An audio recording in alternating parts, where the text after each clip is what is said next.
তোরা কিন্তু আমার আসল রূপটা এখনো দেখাস নাই, বুঝছো? তোর আসল নকল যত ধরনের রূপ তোর আছে সব দেখা, তুই সব দেখা, কিন্তু তোরে আজকে ছাড়বো না, তোর কপালে খারাপ হয়ে গেছে।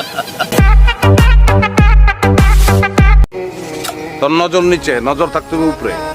আমার নজর উপরে, আমি আন্ডারওয়ার্ল্ডে যোগ দিব। আমার একটাই নেশা আছে, সেটা হলো প্যারার নেশা। প্যারা ছাড়া আমার ভালো লাগে না, প্যারা লইতে ভালো লাগে। আমি অনেক কিছু করতে পারি, আবার অনেক কিছু করতে পারি না। যেমন ধর রজনীকান্তের মতন চশমা পল্টি দিয়ে পড়তে চাই, পারি না, মাটিতে পড়ে যায়। ধরিস পকেট থেকে সিগারেট বাইর কেরা উপরে পিক্কা মারি, লাইটার জ্বালায় নিচে ওয়েট করি, সিগারেট নামে না, বাতাসে উড়ে হয়ে যায়।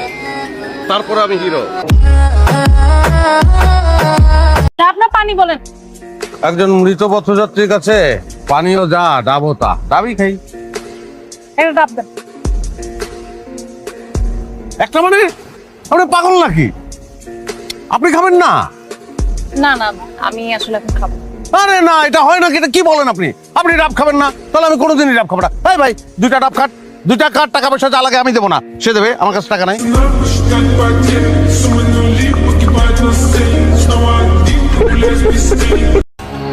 আমি কইছি মাগার কইছি মারিহারে টেস্ট করানোর লেগা, তোর প্রতি মারিহার বিশ্বাস কতখানি এটা বুঝনের লেগা। আবার যত বিরহ তত ভালোবাসা, যত জর্গা তত মোহাব্বত।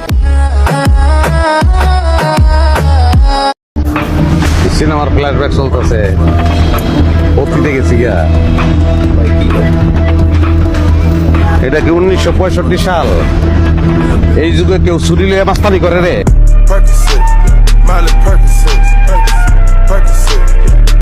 অসুবিধা নাই, আপনি ছাড়াইতে না পারলে আমি জেলেই থাকবো। আমি সিদ্ধান্ত নিয়ে বলাইছি, জেলে বসে একটা উপন্যাস লিখবো, নামও ঠিক করে বলাইছি, সত্য ভালো।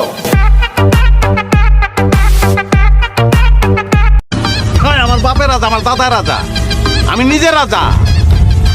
তুই চিনোস না আমারে, তোর বাপের চিনে আমার। ঠিক আছে,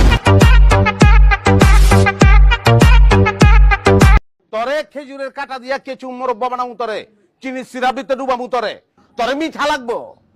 তুই মহল্লার ভিতরে ঘুরবি আর গান গাইবি, মিঠা লাগে যত ব্যথা দিস রে কালা, মিঠা লাগে যত ব্যথা দিস রে কালা। যে শরীরে একবার তখনের লগে লগে বিয়া করতে ইচ্ছা হয়, ওই শরীরে আমি বিয়া করতাম না। ওই শরীরে আমি বিয়া করলে ওই শরীর তো আমার বউ হইব। তারপরেও তো নানান মানুষ ওর দিকে নজর দিব, ওরে বিয়া করতে ইচ্ছা হইব, তখন কি আমি আমার বউ বিয়া দেবো? হ্যালো, তোর কি হয়েছে? যমুনায় সেতু হয়েছে, মহাখালীতে ফ্লাইওভার হয়েছে, পাইলট স্কুল সরকারি হয়েছে, ওসমানিয়া হাজি হয়েছে, পোলা দুটা পাজি হয়েছে, পরশু দিন ডাইলে লবণ বেশি হয়েছে। তোমার কি হয়েছে? আমার ঘোড়ার আন্ডা হয়েছে।